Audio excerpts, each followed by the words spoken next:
It is impossible to talk about the single story without talking about power. There is a word, an Igbo word, that I think about whenever I think about the power structures of the world, and it is Nkali. It's a noun that loosely translates to be greater than another. Like our economic and political worlds, stories too are defined by the principle of Nkali. How they are told, who tells them, when they are told, how many stories are told, are really dependent on power. Start the story with the arrows of the Native Americans and not with the arrival of the British, and you have an entirely different story. Start the story with the failure of the African state and not with the colonial creation of the African state, and you have an entirely different story. Hi, everyone. That's Chimamanda Adichie. She's one of my favorite authors, and she's making a really important point here that we will revisit throughout this course. So I hope you kind of take mental note of this video, but also make sure you have paper out. We're going to cover a couple topics that we want to be able to revisit throughout the rest of the class. But first, welcome. Welcome to sociology. So sociology is the study of human societies throughout time and across cultures. That is a daunting task.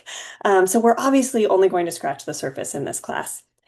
This will be unlike some of your classes because it is not just preparing you for a job, although it will do that too. Instead, it really attempts to prepare you to be a citizen of the world, to be able to make informed and educated decisions in your work life and your home life and community life by asking key questions and thinking critically about how our lives affect the world and vice versa. So my goal is not for you just to learn some stuff that you might later forget, the names of sociologists and things like that, but to practice asking deep questions like, are we interconnected? How are we interconnected? What are the patterns of inequality here, and how did we get this way? How is it more complicated than it first seems, right? Adichie's talking about that with the power of the single story, right? It depends on where the story starts and from whose perspective and what turning points in history are happening. And are we talking economic or political? So many facets of it, right? Um, so I really want to give you some lifelong tools to continue answering these questions for yourself and your community far into the future. So we're going to start with this activity. So I'd like you to just jot these down and just answer briefly to yourself. What is your leaning here? Okay. So first question, are we more or less connected than ever before? Trying not to add too much commentary here. Are we more or less equal than ever before? And is there more or less opportunity than ever before? So we're going to revisit that next class period and kind of start some discussions here about the complexities in this question. But just jot those down and your first initial reaction, how would you answer those questions? So how do I fit? This is a good question for sociology, right? We'll talk about our own identities to begin with and how we fit. So as we approach globalization, right, we like to consider how our identities fit into the structures of our world. So let me introduce myself. Um, I'm Becky Carnes. Y'all can call me Becky if you like, or Dr. Carnes. I'm really not a Miss or Ms. You can call me Dr. Carnes if you'd like to be formal, but I'm happy with Becky as well. I grew up in Kansas. I was a 4-H kid. My dad was a grassland ecologist. So when I was in high school, my family moved to Botswana in southern Africa. So my dad could study African ecology. Let me see if I can get this map going in there so you can see where I was living. So this is the southern part of Africa. We moved right here to Gaborone. Botswana is mostly the Kalahari Desert. So it's this arid area, but it's also this really diverse country. Oh, we're zooming in on the school that I went to. It was an international boarding school right there at Marawapula. So lots of students from all around Africa and the world. So back to Botswana, we've got this beautiful Okavango Delta up in the north where animals actually migrate in the dry season. We actually have an overpopulation of elephants up there.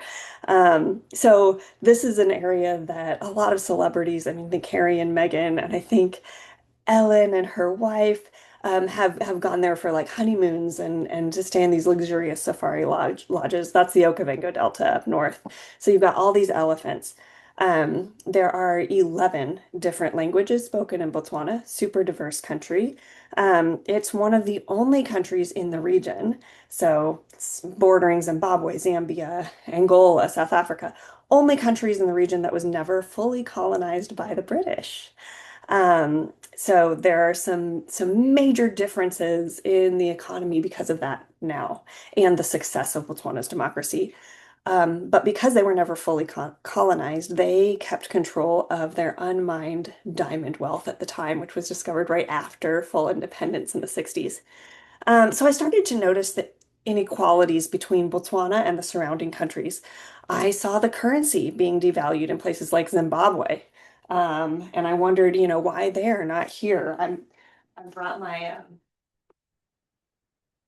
here's my 50 million Zimbabwe dollars. The currency was being devalued and devalued and devalued at the point that I got this. You couldn't even buy a cup of coffee for this. And now they've moved on to a different currency. But why? Why was that happening there and not here in Botswana? Um, so despite its good fortune, Botswana also still has one of the highest rates of HIV/AIDS in the world. So when I was in high school, life expectancy was 38. Um, so why? Why is HIV so prevalent here and not elsewhere? I started developing all these questions, right? So I started college, which landed me. Let's go one farther here, see if we can get down to Stellenbosch University. So I was living in South Africa. It opened up a whole other can of worms of questions for me as well. So there's a lot of racial inequality there. There's Stellenbosch right outside of Cape Town, wine region, very beautiful, kind of mountains and the beach. Um, so here in South Africa, up until 1994, really not that long ago, they had a system called apartheid, which was much like Jim Crow segregation in the United States.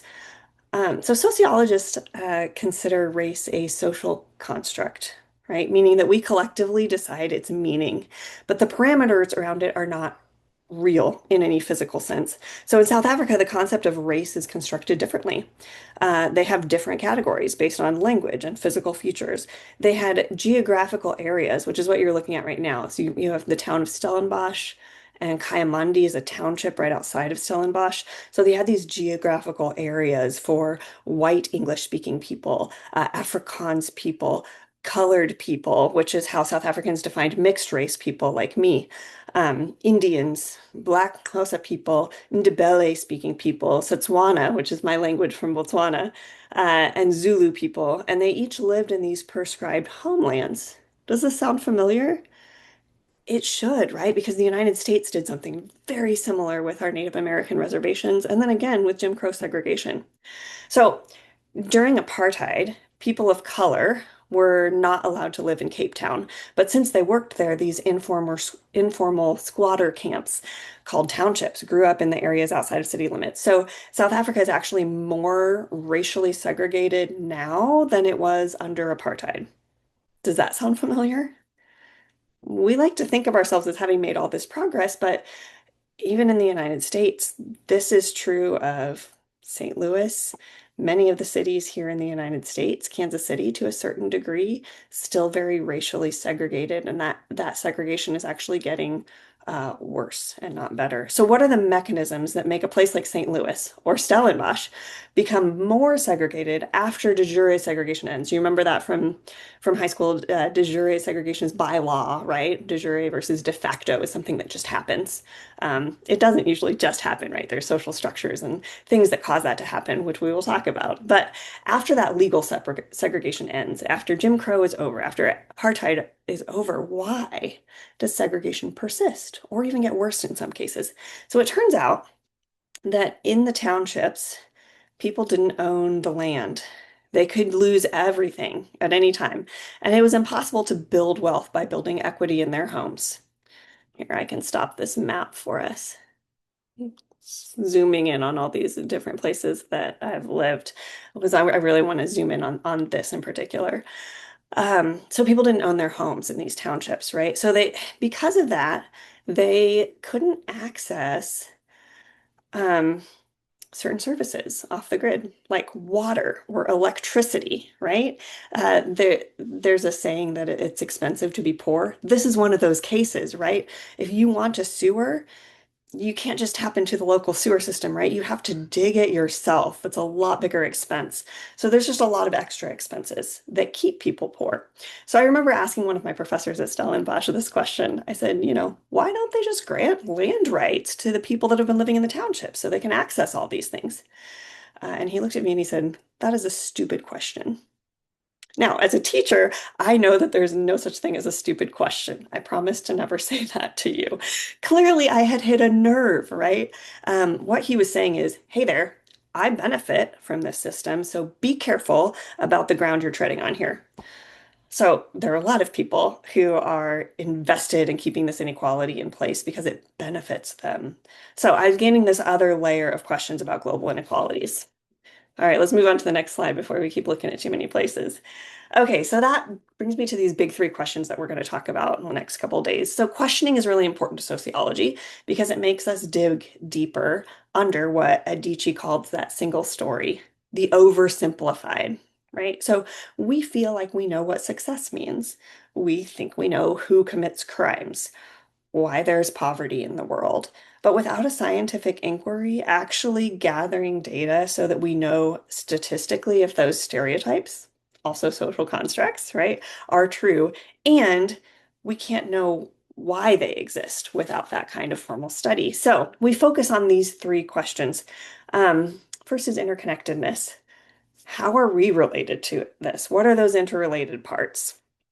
What overt and also hidden histories affect where we stand today, right? What we teach and what we prefer not to talk about. Um, and then power dynamics. So power, which stereotypes and assumptions derive from the frameworks of thinking about the world that those in power want us to use, right? As we look at a system that seems unfair, asking who benefits will keep us and help us kind of get at why the system exists and what self-perpetuating mechanisms keep it going, right? And then lastly, it's complicated, right? We're going to look at, okay, exactly how are we asking these questions? We're going to look at some of the big turning points in history that created some of the social structures that created the inequalities that we see today, for example. Right? Okay, so let's dig into each of these and talk about what I mean by each of these questions. So interconnectedness, how are we related? How are we interconnected? So here's an example. When I first returned to Botswana as an adult, remember I lived there as a kid, I moved into this very modern house. We had Wi-Fi and flush toilets, but we only had running water once or twice a month. So this is a picture of my bathtub and how we normally take a bath in that little bowl. So the village, Remotswa, was rationing the water supply in response to a drought. Interestingly, California was also rationing water at this time, but they didn't just turn off the water in the whole city. Um, and only turn it on once or twice a month. I think in California, it just meant that you could get a ticket if you filled your pool or you watered your lawn too often. So Botswana took it very seriously. So in the middle of the night, when we hadn't had water for a long time, we would hear this rumble, right? And we would wake up and the water was coming back on. So we'd quickly fill all of our containers so that we could bathe and cook and flush our flushing toilet manually for the next month or so when the water went back off. So we thought about water all the time.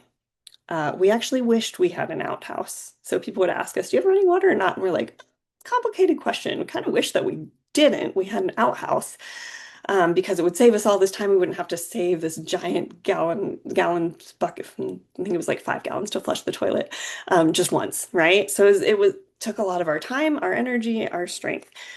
It made me contemplate this question.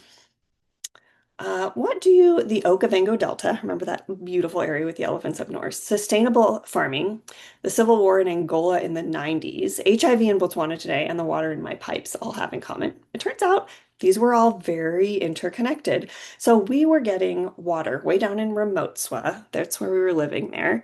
We were getting our water from piped all the way across the Kalahari from the Okavango.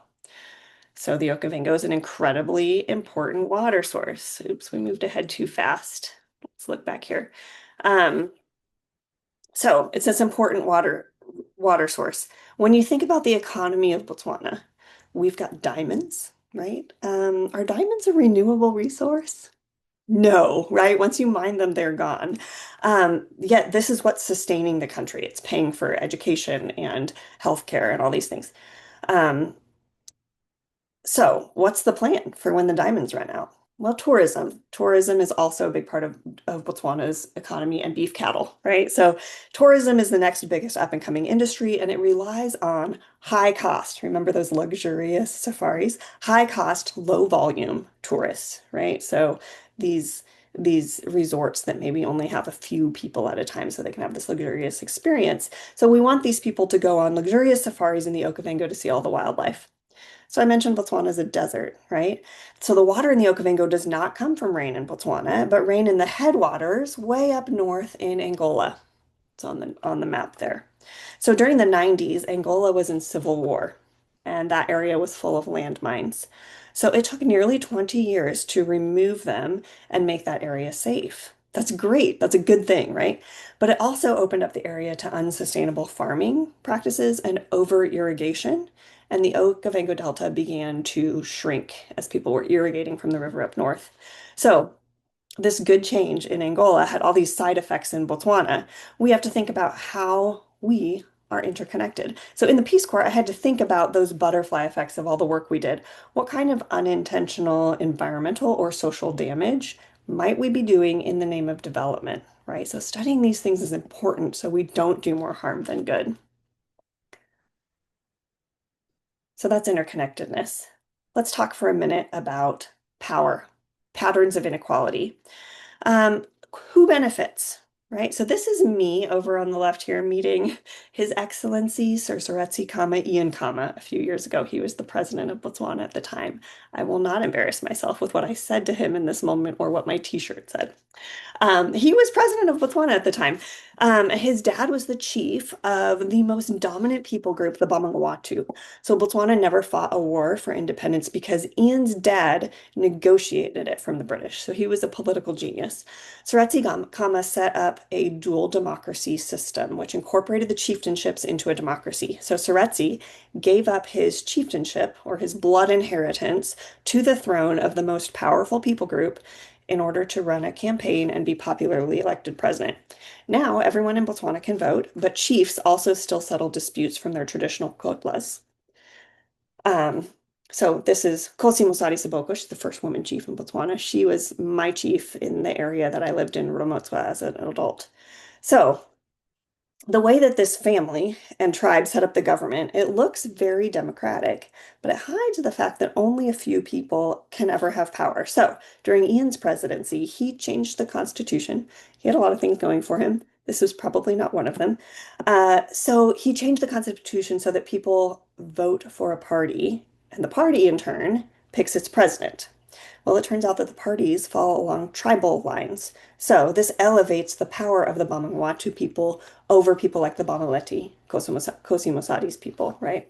So then there are the land tenure laws. Now the government owns the land, but they lease it to farmers under a 100-year lease. So what this does is, one, it keeps everyone off balance, right? People fear that they're going to lose their land if they ever vote for anyone else other than the BDP, Ian's party. It's kind of bribery, right? Two, it prevents people from building wealth, right? You can't hand that wealth down over generation. Your property is not going to appreciate in value. And three, it takes power away from other tribes, right? So the BDP then controls government jobs. Think teachers, doctors, because healthcare is nationalized, and most of the development, right? Building of giant shopping malls and infrastructure. So many of the jobs are government jobs because they can contract all of those building projects to companies owned by Ian and his friends, right? So Ian's not a totally bad guy. I don't want to throw him under the bus. He did reinvest diamond wealth into HIV/AIDS relief. So if you're an orphan, you would receive one of those 100-year land leases on your 18th birthday and be given free money to develop the land. So build a house, buy cattle. But at the same time, you'd be afraid to vote for anyone else, or you might lose all of that, right? Um, a lot of the country are orphans because that HIV/AIDS pandemic sort of hit a generation of parents whose kids are coming of age now, right? So they rely on that government assistance there. So there are all these hidden ways that inequality intensifies. It turns out that we in America are not so different from Botswana because we also have these social mechanisms built into our structures, our institutions, and policies that don't have clear bad guys behind them. Many times they're well-intentioned, right? But they work to concentrate power in the hands of a few. So as we analyze these, we'll return to these questions, right? How does structure develop? And how does power get concentrated in the hands of the few? And how do we undo that, right? Okay, last big question we've got. Um, how are we interconnected? What are the power dynamics? And lastly, how is it more complicated than it first seems, right? So let's end with this question. Let me give an example of how things are often not what they seem, right? So when I was young on my first trip to Africa, I had a lot of romanticized notions of what Africa was. 10 years later, most of my stereotypes were dead wrong, which I love, right? As a sociologist, discovering I was wrong means I've actually discovered some truth, right? That there are these layers of social constructs or stereotypes on top that were forming what I believed, and I was wrong. Now I can know the truth, right? Um, so as a girl, my family would drive up north across the Kalahari. I'd look out at these thatched mud huts and think, wow, this is how people live. Years later, I learned that what I was looking at were probably not people's primary homes, but their cattle posts. So many people might have like a house in the city where they spend their weekends or holidays um, out on the cattle post, right? So it's almost like a holiday home. They might plan to retire to the land in the country where they keep their cattle. That really brings up a lot of questions about what is success, right? If you work your whole life to earn money for creature comforts and the luxury of the capital city, but your goal is to move away from it all to a place with no amenities at all, no running water, no Wi-Fi, no electricity, that really blows my stereotypes about why people work and what is success and poverty, what is progress. So what I was seeing as a little girl wasn't exactly what I thought I was seeing, right? So how do privilege and position affect the way I see reality? Was I seeing what I wanted to see because of my background? Because in Botswana, I'm a white girl from America. Was that affecting how I was seeing what I thought I was seeing? So I show you this picture here to ask, what do you see? Um, I realize we're on video now, but maybe you would say traditional dancers or hunter-gatherers. And you would be right. This is one of the only hunter-gatherer groups left in the world. These are the Khoisan people who are indigenous to Botswana. So they actually trace their ancestry farther back than the Tswana people, who are the Bantu speaking, like most African American people come from Bantu speaking people in Africa. Um, these are languages and people groups that predate them in this area, right? Hollywood would call them Bushmen, but that's sort of a derogatory term. So we call them the Khoisan, which means the people in their own language. So you would be right about that. That's who they are. These are indigenous people. But it's more than that. This is not some spontaneous spiritual experience. And this is not what the kids normally wear. They don't live like this on a normal day-to-day life. They're in a dance competition. They learned those dances in PE at school, right? Their gym class, kind of like we did with square dancing in Kansas. I don't think they do that anymore. But they showed up at the competition in their hoodies and their headphones. They changed into traditional costumes for the performance. So it's not exactly what it seems. But I could show you pictures from all around Southern Africa that reinforce stereotypes or that bust them down, right? Both exist. So this is one thing I love about sociological research. It's good to be wrong because we actually learn something about the world when stereotypes get upended. So those are the three questions that'll help us get through the sociological issues that we'll talk about in this class and that you can use to drive your research questions if you choose your research topic. So let's end with this, and this is something we're going to continue on to a next class period. Um, Hopefully you're all looking at the identity map here. So how do we fit? One of the foundational concepts that we'll discover in sociology is the idea of social constructs. So those are concepts that are real because of our social experiences, but they can change over time. Society created them. So how do we fit into this? Our identities, who we are, is largely socially constructed, built by society, right? So I created this map. Um, I put my name in the middle, although I'll point out that I wouldn't even put that name if I were to make this in Botswana. I go by Lesejo. Becky is very similar to an Afrikaans word for a semi-truck, so it's not a name that I go by there. But I put my name in the middle. I don't want you to pay too close attention to this because you're going to make your own, and I don't want it to be modeled too much after mine. But I put a couple of key identities, key relationships, places that were formative for me. Maybe some worldviews that I hold, key turning points, um, ideas from authors, roles that I play in my life. Um, Oops. So anyway, all of that is on my map. So I would like you to think about how much of this is determined by me? How much is determined by others? What can change, right? So like I'm a sociologist. That was, you might say, of course that was determined by you, right? Like I took all the courses and I went and got a PhD. That was all work that I did to become a sociologist. True. But there is a lot of social construction in that identity, right? I didn't create the category sociologist or much of the field, right? I had to study it in order to get the PhD so that I could contribute something new through my research. But the foundational concepts, those don't come from me. Society created those, right? Society created these social constructs called masters, called PhD, called bachelor's degree, right? That are somewhat arbitrary, but we've decided together as society that these are the hoops that you need to jump through in order to earn this title, right? So in some ways, it's really determined by others. You could think about that with, I have artist on there too. Who gets to decide if I'm an artist? Do I just get to say I'm an artist? What if I'm trying to earn my living that way and you all don't like my art and no one buys it, right? Um, to a certain extent, it's determined by others. Um, so we want to think about how much is determined by me, how much is determined by others. Um, what is missing? So in mine, for example, I made this here in the United States. I didn't list my race on there. Why not? Well, here in the United States, I don't really have to think about it that much, right? And so it's not really a key part of my identity. If I were to make this map in Botswana or South Africa, where my race is like a topic of conversation a lot, and I think about it in every interaction, right? Are people interacting with me this way because of what they think my race is, or not, right? Then being a white woman in Botswana or a colored person in South Africa would be an important part of this map because it influences how people relate to me, right?